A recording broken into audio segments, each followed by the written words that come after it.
Okay, so let's picture this. You've got a high-profile politician, Mike Pence, on live TV. She's talking about his old boss, Trump, and foreign policy. And then, boom, the CNN anchor hits him with not just a tough question, but an instant fact check. It catches him visibly off guard. Right. That moment, reported by Raw Story on July 10th, 2025, that's what we're diving into today. Yeah, it's a really telling interaction. Exactly. It's not just about Pence stumbling for a second. It kind of shows you how these political messages get built up and then sometimes instantly challenged by the media. And it really cracks open this whole debate about American foreign policy after Trump. Our main source here is that Raw Story piece by Travis Geddes called Mike Pence Caught Off Guard by CNN Anchor's Instant Fact Check. And what we want to do is unpack why this one little exchange is so significant. Yeah, why it matters. It really gets to the heart of the Republican Party's own internal tug of war over America's role in the world. We want to give you a clear, concise look at these forces at play. So the scene is CNN News Central. Mike Pence is on, and they're discussing various things, including Trump's handling of Russia-Ukraine, other foreign policy stuff. Standard topics for someone like Pence. Right.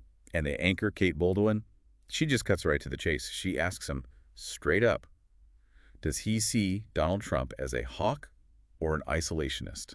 Which is a very pointed question, you know? Hawk meaning more interventionist, isolationist meaning, well, pulling back. Exactly. It forces a choice, gets rid of the usual political wiggle room. Definitely. And then comes the moment that really stood out in the Raw Story report. Pence answers pretty firmly. President Trump is not an isolationist. Okay. But Bolduan, she doesn't pause. She immediately hits back with, and he ran on it? Ooh.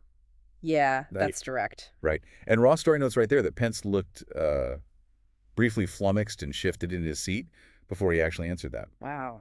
You just don't often see that, you know, that visible pause, that like processing moment from a really seasoned politician. It's kind of rare. It absolutely is. And what's so fascinating, I think, is how fast she connected his current statement to Trump's past campaign language. Yeah.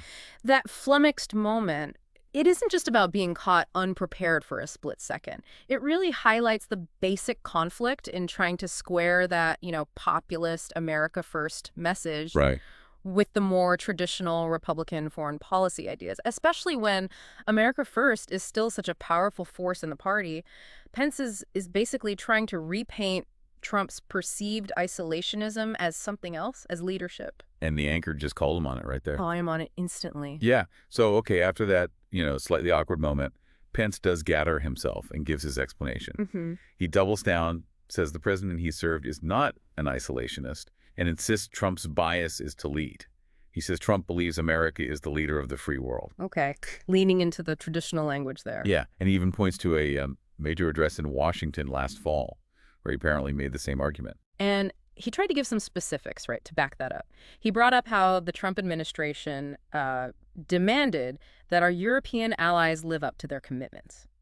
Ah, the NATO funding argument. Exactly. And Pence actually said he was encouraged that NATO allies are now moving to 5% contributions. Now, the actual NATO target is 2% of GDP, so 5% is, well, it's a very high number. Maybe aspirational, maybe a slip. Or maybe just emphasizing the push for more. Could be, but his point was clear. Demanding more from allies, he framed that as not the action of an isolationist. He called it the action of a president who understands that America's role is to lead the free world.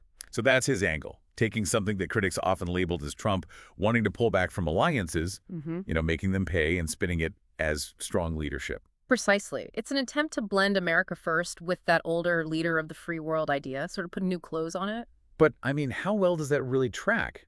Given how much of Trump's rhetoric did sound like pulling back from global stuff, being skeptical of those alliances. Well, that's the million-dollar question, isn't it? Because America First, as it played out, often did involve, you know, real skepticism towards international agreements, towards NATO itself sometimes, not just asking for more money. Right. So Pence calling it purely leadership is definitely an interpretation. It's trying to bridge a gap that a lot of people see as pretty wide. And then what I found interesting, too, was that Pence himself kind of admitted there's a fight going on within the party. He did. He openly talked about a vigorous debate happening right now inside the Republican Party. Yeah, and he described some of the loudest voices around the president, meaning Trump, as wanting America to pull back, to like pull the shutters in, focus only on problems here at home. Which acknowledges that isolationist viewpoint he's just arguing against, right?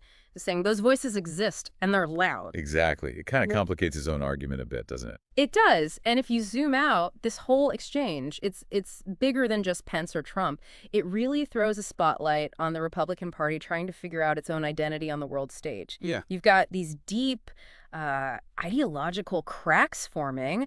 How much should America be involved globally? It shows that America First feeling is still really strong, but there's also this pushback, this effort to bring back a more, let's say, traditional interventionist Republican foreign policy. So Pence is part of that pushback then. He made his own case against just pulling back. He did. He argued that, yeah, domestic stuff, economy, security values, that's all crucial. But he said for, the better part of the last century, Americans have understood that our role is to lead the free world.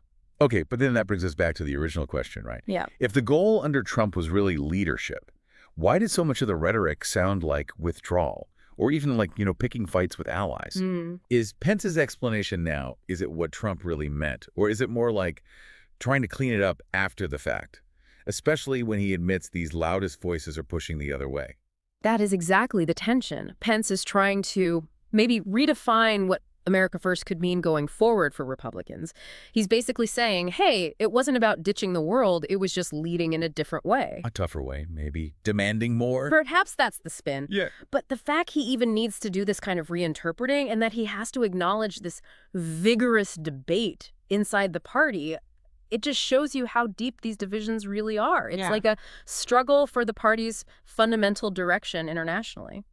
So yeah, this one moment, Pence getting fact-checked live on air about Trump's foreign policy, it really does open up this whole complex picture. Definitely. It shows the ongoing fight over America's place in the world and, maybe more importantly, the fight within the Republican Party about its own identity. And it shows how fast these carefully crafted political stories can get challenged. The fragility of the narrative sometimes. Right. So, as you're thinking about all this, maybe consider how politicians have to juggle, what they said in the past, campaign slogans, tweets, whatever, with what they're arguing now, especially when a journalist calls them out directly. Yeah, that accountability moment. And also think about how important it is for us, for you, to really listen closely and tell the difference between these competing ideas within a party. America First versus leading the free world. They sound different and they mean different things for policy. Absolutely. What could this internal GOP struggle mean for where U.S. foreign policy actually heads next? Which side of that debate is ultimately going to win out and define how the party, and maybe the country, engages with the rest of the world? Something to keep an eye on.